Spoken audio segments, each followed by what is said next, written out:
Hello everyone, it's James, back with episode 3. This event is from a 2v2 with Kenzo. I think everyone should already know how these tend to go for us. If you've been keeping track of the community lately, a lot of things have happened in the past month, and I'm only going to be able to get around to one of them in a timely manner since I'm incredibly slow at making videos. Most of my videos will be obsolete by the time they release, but not this one. I'm here today to talk about one of the best tracks in the game and the efforts on behalf of voters in the largest scale poll in CTGP history to try and keep it in. So without further ado, let's set the stage for October 28th of this year, about 2 weeks ago, which is when CTGP players got their conventional sleeper cell activation consisting of half a dozen pings across various CTGP related servers in a 20-minute time span. When that happens, you know it's time for a poll. But CTGP players checking their usual polling avenues would be met with a surprise today. Instead of a removal poll that pertains to whatever forthcoming update is on the way in, consisting of a variety of tracks, this one was incredibly simple. The poll was about just one track and it had only two options. Either remove Mushroom Peaks from CTGP or keep it in the pack as a secret track. Now, there had been a few murmurs about something like this happening over the course of the days leading up to it, but for most people it still seemed to come out of the blue. This poll, though, didn't come out of nowhere.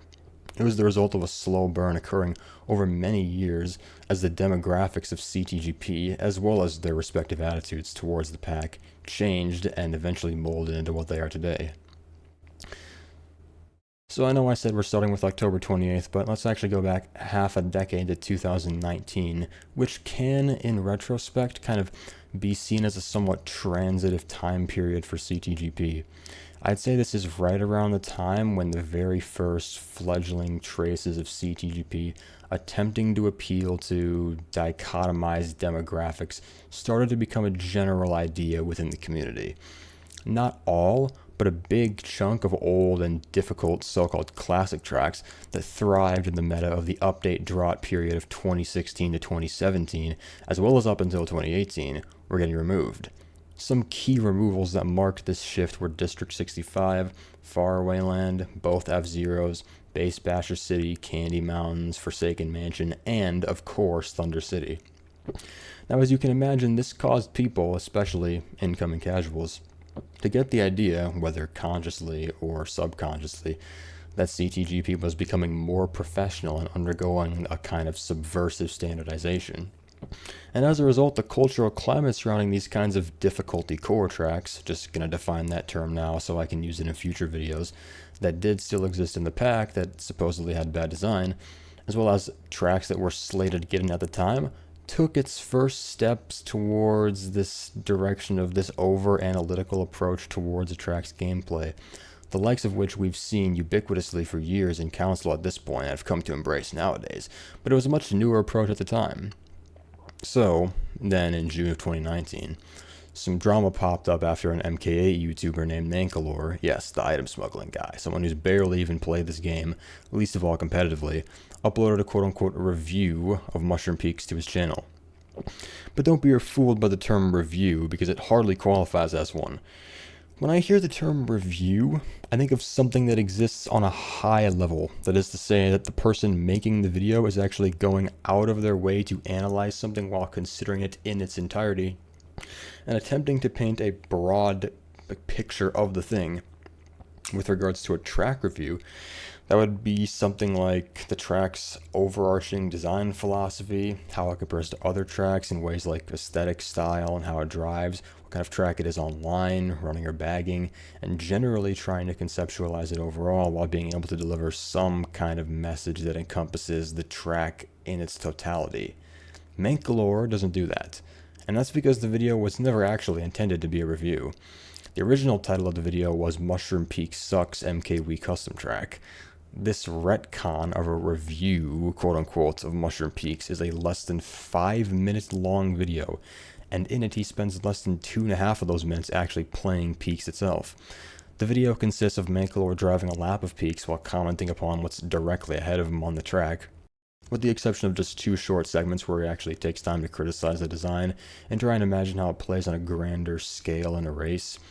He states that the ramp before the big split path incorrectly directs any unsuspecting players towards the shortcut route because it points directly to it, which is more difficult than the shroomless route on the left, then states that the last ramp has no indication that it leads into a left turn.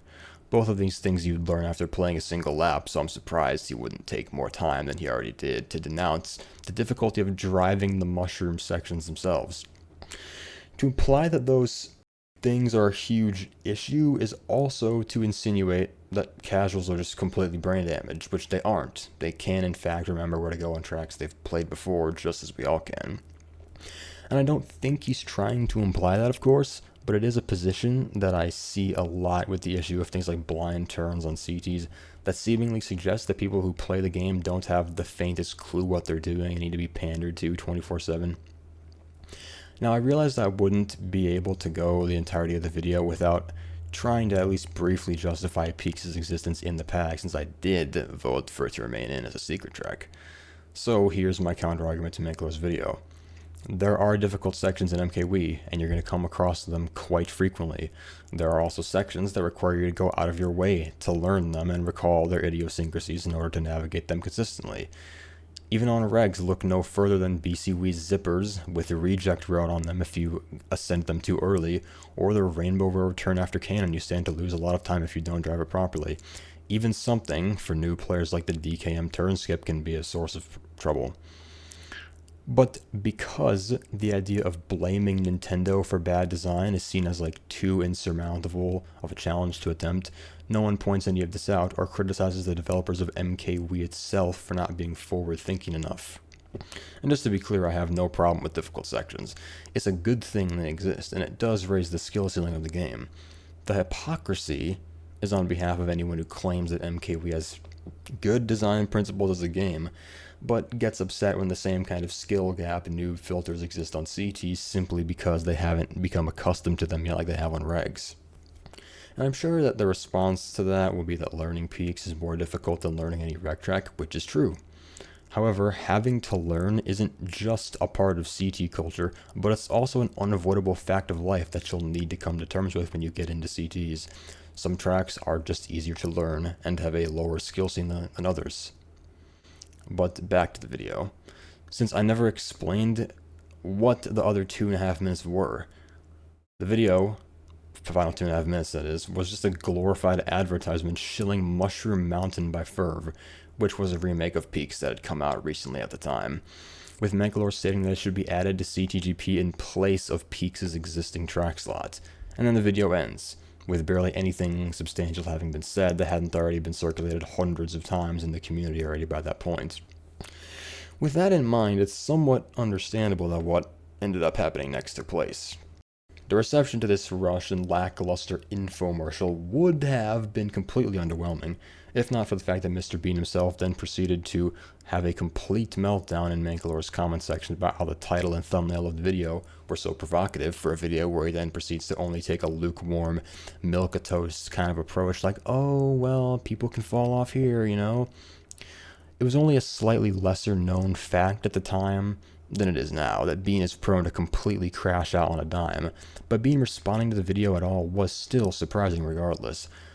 I'd like to think that it was this comment, as well as Bean's conduct in his own server afterwards, personally insulting people who criticized Peaks' design, that ended up being a kind of catalyst for a mental shift in the community that resulted in Bean no longer maintaining his status as this kind of irreproachable saint developer that he was once viewed as, and demonstrating in a very public avenue that he oftentimes deserves to be criticized.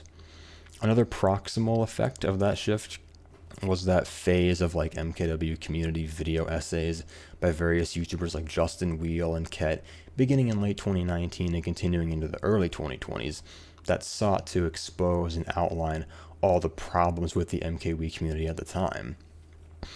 And it was as a result of this development, and within videos like this, where the idea that Peaks was indefensible and that it posed a huge problem to the pack came into the general consciousness right around the same time as the community continued to develop contemporary ideas about CT design.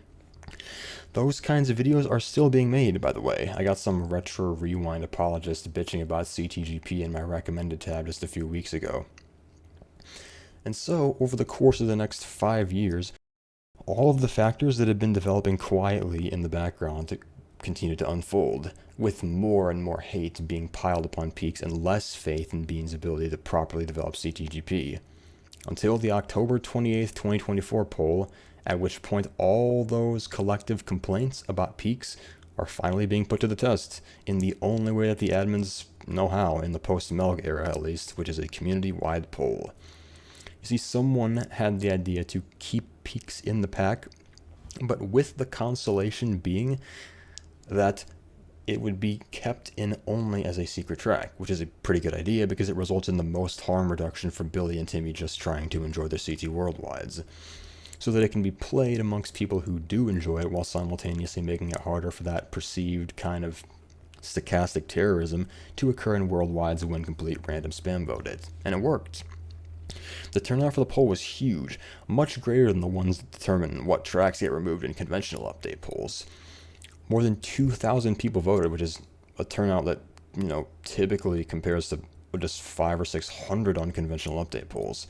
And it's very easy to see why it got spread so far, seeing as it was broadcasted to a much greater audience than normal, while also concerning the kind of thing that a lot of people have a strong opinion on, which doesn't necessarily require any prerequisite knowledge about the pack itself like removal voting does normally. Just about anyone, even someone who's barely played CTGP or someone who plays other packs primarily, could still vote on the poll, compared to pre-update polls where people who only play intermittently might not be aware of every track on the removal list, or would have a hard time ranking them from best to worst with little experience actually racing on them. And just as the poll was posted, though, things already seemed hopeless for the non-removal camp because it got posted in Troy's server almost immediately. And the vocal opinions from casuals seemed to be just as expected, with people seeming completely unanimous on the remove side, and just about nobody outwardly supporting the secret track option. It was at that moment that all of Track Council's efforts to foam Peaks out with this poll seemed to be coming to fruition. I was fully convinced it was over, so when I initially drafted all my notes for this video, I was operating under the assumption that the removal option winning was a foregone conclusion. But there was one concession made to people who did want Peaks to remain in, and that was that the poll didn't actually only have two possible outcomes, even though there were only two possible choices. The poll was a one-sided conditional poll, with the special condition applying to this particular result. If 50 to 60% of the voters voted to remove Peaks, but not more than 60%, then Peaks would be put on the regular update removal poll for the December update. But if more than 60% of the voters voted to remove Peaks, then it would automatically be included within the December update's removals.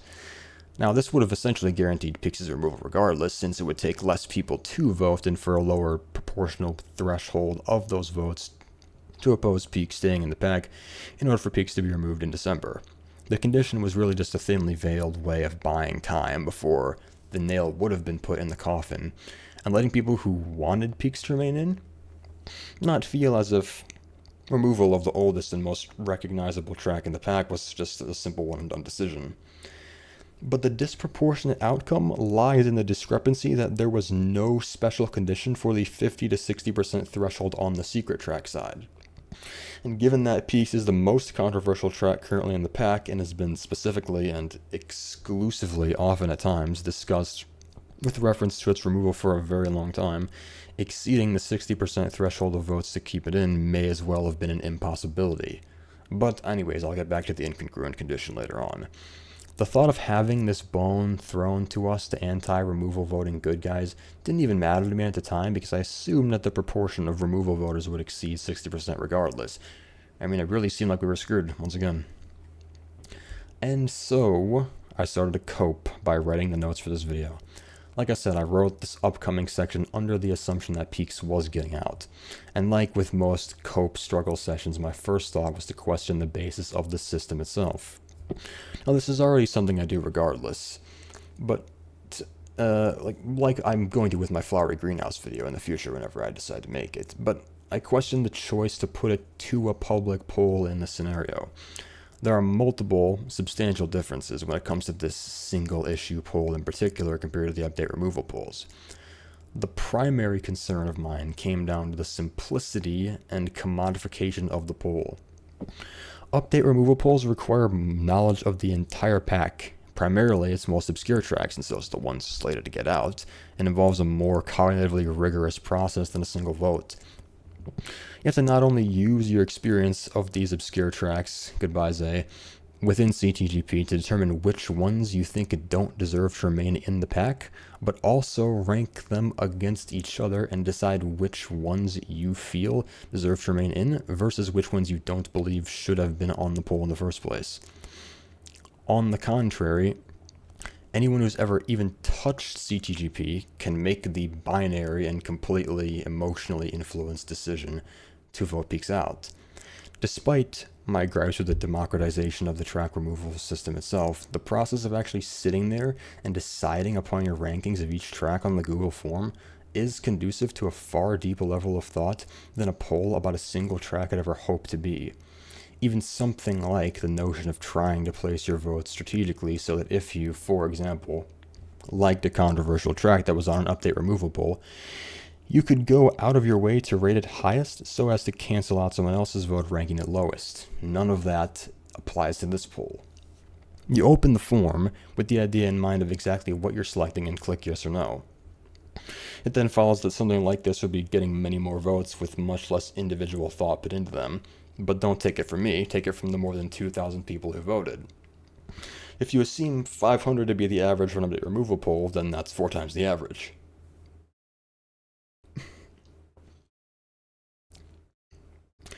With that in mind, was putting this into the community's hands a better idea or a worse idea than just having the council select for us because of the limitations of a single issue poll? Well, we can know for sure what the CTGP council votes would have been had it been up to them, because the poll was initially going to take place within council and the results got leaked. Now, these results were exactly as I'd expected, and were part of the reason why I was convinced that the general community's response would be more of the same. Every casual on council, apart from just 2 people, voted to remove it. Every casual that voted, at least.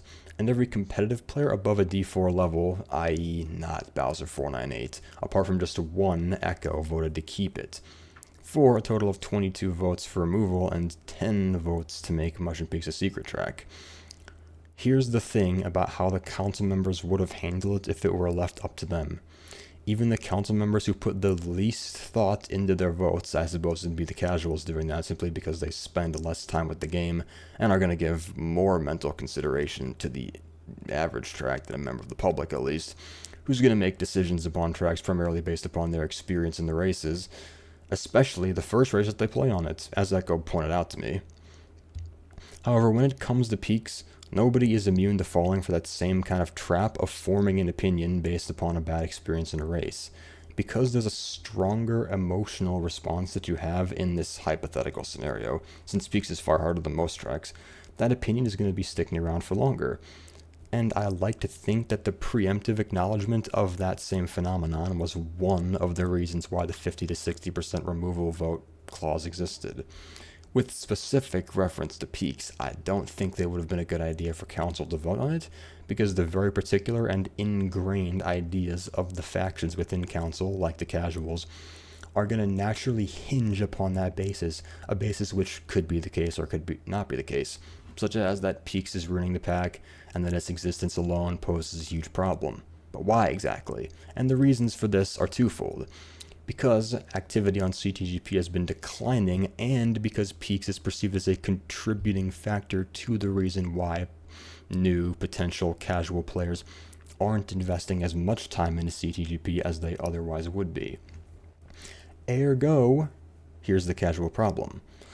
The fundamental underlying reason why any of this is an issue in the first place, the reason is that CTGP needs new long-time players, who will presumably begin playing the game as casuals, a bit more on that later, and CTGP at the moment isn't receiving an influx of any. Just bump my fucking mic.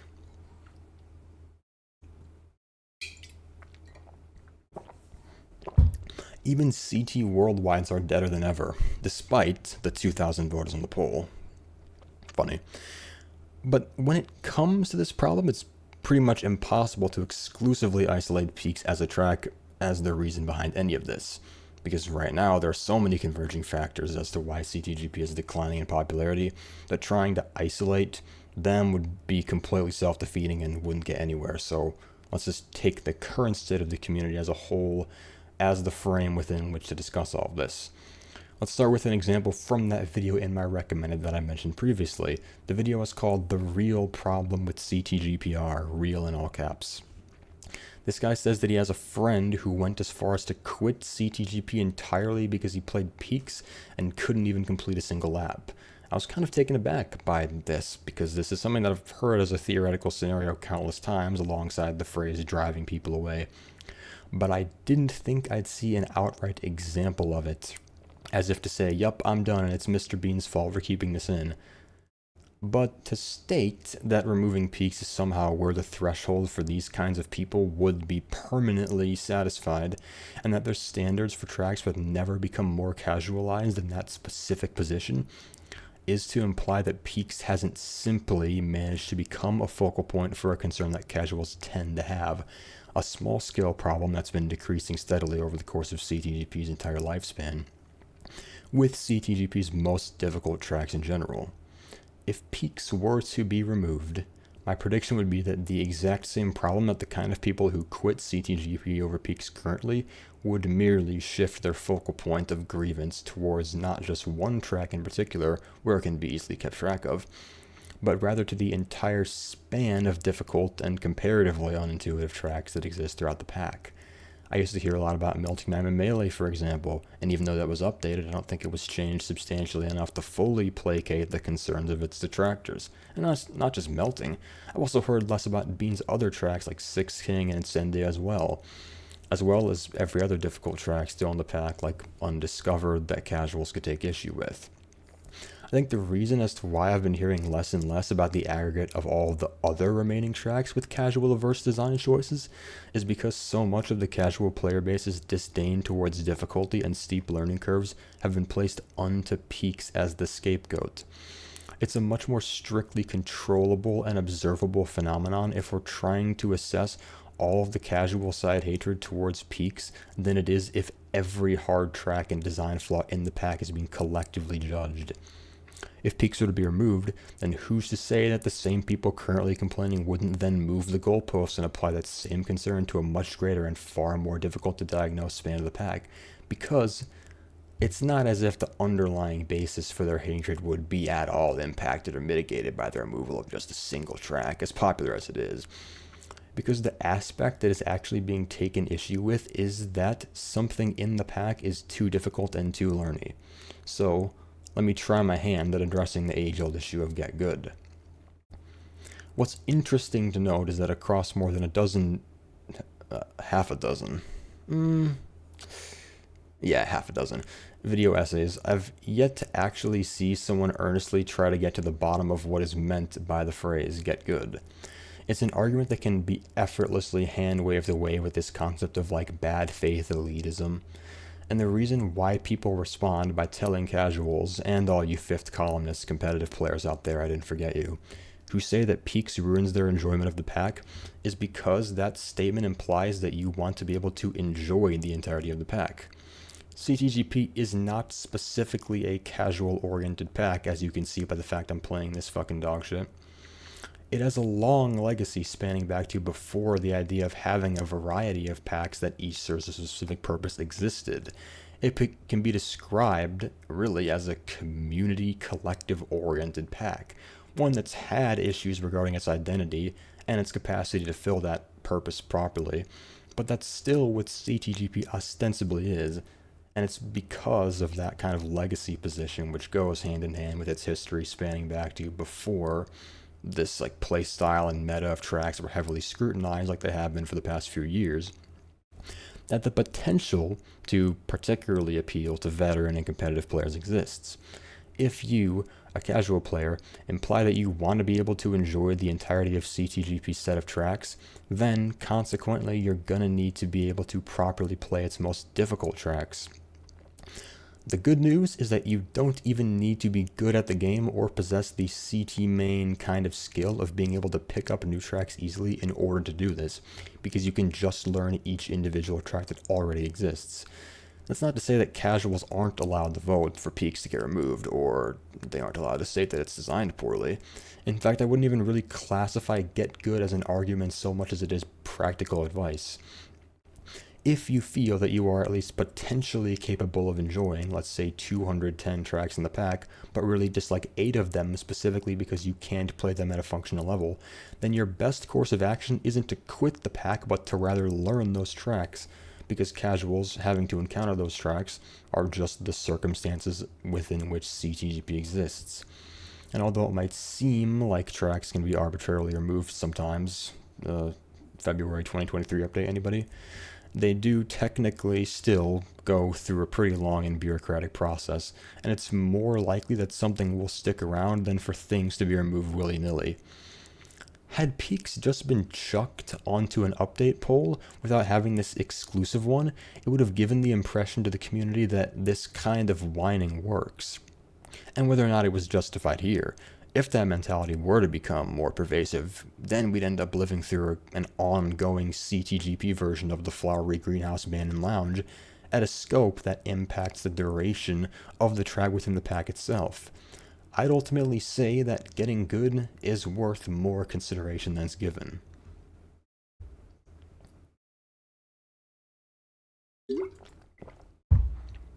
But what if you are the kind of person who identifies for themselves that CTGP just isn't the pack for them, because they don't think they'll ever be able to even so much as tolerate difficult tracks? Well then, at the moment, your most likely course of action is to go play Retro Rewind.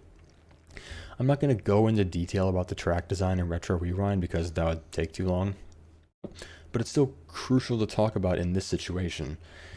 I've heard some people say that they think that Retro Rewind isn't going to stick around or that the hype for it is declining, but I've been keeping track of their recent player count and it's capable of maintaining multiple rooms at just about any given time.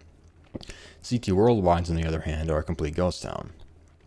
I actually think that Retro Rewind being talked about less is more concerning than if it were being made constant reference to, because it means that it's successfully managed to carve out its own place and doesn't need to live off short-term word-of-mouth promotion. I'm going to call this now. I think that it's been long enough for Retro Rewind to have, by now, taken the position of the preeminent first CT pack that a new player would be likely to install. It's taken enough of CTGP's market share in the MKW economy, if you can imagine that, to the point where it can practically be considered to be the casual pack. Whereas in the past, no packs that had been made specifically for casuals had been able to get off the ground with that significant kind of stake within the total player base. Why even so much as subject yourself, if you're a casual, to the possibility of playing a track like Peaks, which necessitates going the extra mile to learn to drive it, as well as the other difficult sections of tracks in CTGP, when you could play the comforting Nintendo-approved designs that you're going to have a much greater chance of being familiar with, and which don't require additional effort to learn on your part. And then there's the self-fulfilling prophecy that promotes abandoning CTGP for anyone trying to search for a CT Worldwide who can't find one, which prompts them to go install a pack that is actually capable of filling lobbies. At this point, we're dealing with a super majority of MKW's total population that is just offered more by Retro Rewind. And to try to appeal to all those casuals, or to attempt to recoup the player losses from Retro Rewind, would be a fool's errand regardless, because that pack simply caters to them without needing to compromise. And perhaps that's just the shift in MKW's demographics. When I started playing in 2016, during the track update drought era that I talked about, the specific sub-demographics were far less defined on the CT side. My strategy when I started playing as someone who didn't have any kind of notion of casual versus competitive was to take a few weeks in TTs learning a bit about every track before I went online. And when I encountered Peaks, I was actually fascinated by it, and I learned it in just the same way that I learned everything else. The people I met when I first started playing bottom div competitive CTs were really more of the same. People who had no expectations for what they'd be getting into. All I really knew was that I was interested in playing the game on inward drifting bikes at an acceptable enough level. We didn't fashion ourselves as competitive players because we sucked. We were just playing the game. And to be honest, I'm not really sure if people like that exist anymore. I feel like there are proportionally many more examples of people going into the game today with a predetermined resolution in their mind as to what kind of player they'd like to be than there are players like me back then who were neutral as to what kind of avenue they'd take in the game. But what actually happened with the poll? Well, Peaks was practically guaranteed to get out, right? The track council casuals won at the very moment they had put it to a vote, surely. We'll actually somehow know. Everything you've heard thus far, even the idea for the video itself, was predicated upon Peaks getting removed, but it didn't. In nothing less than a shocking twist of fate, the option to keep it as a secret track won with 53% of the votes. Echo was even kind enough to provide us with the demographics of the poll so we can conduct a deeper analysis of the votes. Now you may be thinking to yourself, were there really that many competitive players, seeing as you'd expect comp to be the most critical demographic in terms of helping us save Peaks. Likewise, you'd expect casuals to contribute primarily removal votes, and you'd be wrong on both counts. Out of 1,600 casual votes and 400 competitive votes, competitive players voted to remove at a rate of 52%, while casuals only voted to remove at a rate of just 45%. Thankfully, my division of CTL had the lowest rate of removal voting, with mid-comp coming in at just 44% removal, and D1 coming in at 45%. Remember how I talked about competitive players with the wrong opinion earlier? Low div competitive players voted at a rate of almost 56% to remove, which is the highest rate of any subcategory that was measured. The reasoning for this should be pretty obvious. They think they're knowledgeable enough to be able to make objective value judgments on tracks, but are still comparatively bad at the game as I hit a wall, and they're usually newer, so they're more likely to dislike tracks that they don't think are properly designed, while also not having any personal reasons to really like something like Peaks because they never had any personal experiences early on in their career with it. But despite the low div betrayal, the casual community completely saved the votes, with over 40% of the total votes being from people who had less than 7,500 VR.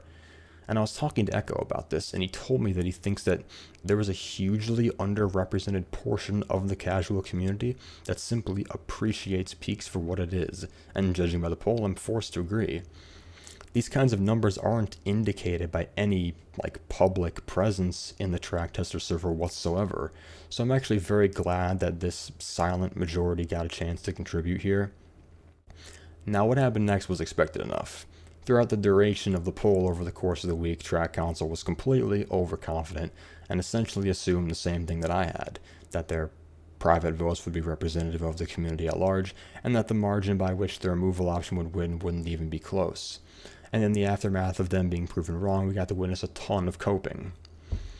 Now, if you were on council and you viewed Peaks as the foremost problem with CTGP, what's the first thing that you would do if you saw you'd been outvoted democratically in a poll that was supposed to be a landslide victory for your side?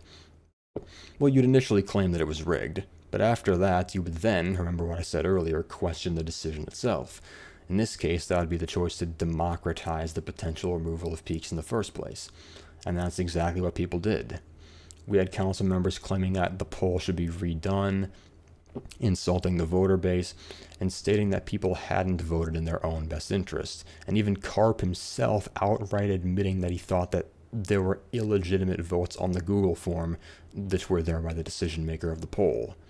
However, the margin that the secret track option won by was actually by 144 votes, which thereby implies that someone or a mysterious group of people contributed a huge quantity of votes behind the scenes just to protect Peaks, which logically to me seems very far-fetched. Even if you factor in a few hypothetical, illegitimate votes, the margin would still be in favor of the secret track option. Furthermore, to finally tie up that thought from earlier, The reason why it's sensible for the 50 to 60% range of keep votes to not have a sanction placed upon it is because tracks that are already in the pack shouldn't have to undergo any kind of double jeopardy, because the first jeopardy was when the track ran the gauntlet of making it into the pack in the first place, which doesn't technically apply to peaks because it has bean protection, but the thought process is the same. And ultimately, even more importantly than the poll itself, is what it signifies with regards to council and their relation to the rest of the community. Like I already mentioned, public polls, albeit ones that require more forethought and prerequisite knowledge, have always been the basis of track removals for the past 2 years. And while I almost always tend to agree with the popular vote, the system wasn't my idea, it was council's idea. And I have to accept that they've created the system. The reason why pointing out track council's reaction is important isn't that dunking on council's fun. I honestly don't care. Otherwise, I'd be making a bigger deal out of CARP stating that there was fraud to the tune of almost 150 votes. But it's rather because I think this can serve as the moment when council realized that they couldn't guarantee that even in expressing their most resolute and even logical beliefs, that those beliefs are actually congruent to what the CTGP community desires as a whole. This check to council's power that exists helped to prevent an erroneous removal by virtue of the fact that Peaks' fate ended up being put into the hands of the general public and not a privatized council vote. And I think that's the best lesson to take from this going forwards, which is that council is entirely at risk of being collectively wrong, and that the goal should be to implement systems to ensure that, assuming that the goal is to keep things democratized, that personal biases don't get in the way. And that's exactly what was done here. So thanks to Track Council for accepting the outcome, regardless of any of their own personal misgivings. Now, before the video ends, here's a little post-mortem on the poll results. In the wake of a poll or an election, it's impossible to know why each person that voted made the decision that they did. So therefore, the method of determining which ideas won and lost comes down to what concepts are associated with each option, or let's say candidate to make it conceptually easier. In this case, the idea that won at the ballot box was that of CTGP being a long-term venture with a legacy that deserves respect. There's a notion that I'm sure exists amongst some council members that tracks in CTGP are ultimately transient and that they exist within a hot swappable framework of these 218 limited slots where every track is inevitably doomed to one day be replaced by a technically superior creation. But that idea, with this poll, just lost. And that's all I have to say for this video, so thanks for watching. I imagined that these would usually end before the recording itself does, by the way, so I'll just put some music in the background until the recording ends. First 2 episodes were just fortunate coincidences in that regard. Anyways, goodbye.